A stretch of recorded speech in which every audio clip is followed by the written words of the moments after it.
আসানসোলের বারাবণী এলাকায় বিজেপির পরিবর্তন যাত্রাকে ঘিরে উত্তেজনার সৃষ্টি হয় এবং হামলার অভিযোগ ওঠে।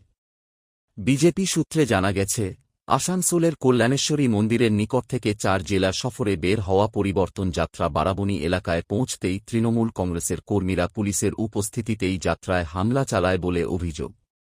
এই ঘটনাকে কেন্দ্র করে দুই দলের কর্মীদের মধ্যে উত্তেজনা ও সংঘর্ষের পরিস্থিতি তৈরি হয়। ঘটনায় কয়েকজন আহত হয়েছেন বলে আশঙ্কা করা হচ্ছে।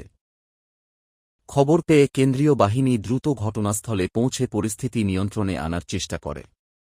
বর্তমানে এলাকায় উত্তেজনা থাকলেও পরিস্থিতি সামাল দিতে ঘটনাস্থলে বিপুল সংখ্যক পুলিশ ও কেন্দ্রীয় বাহিনী মোতায়েন করা হয়েছে।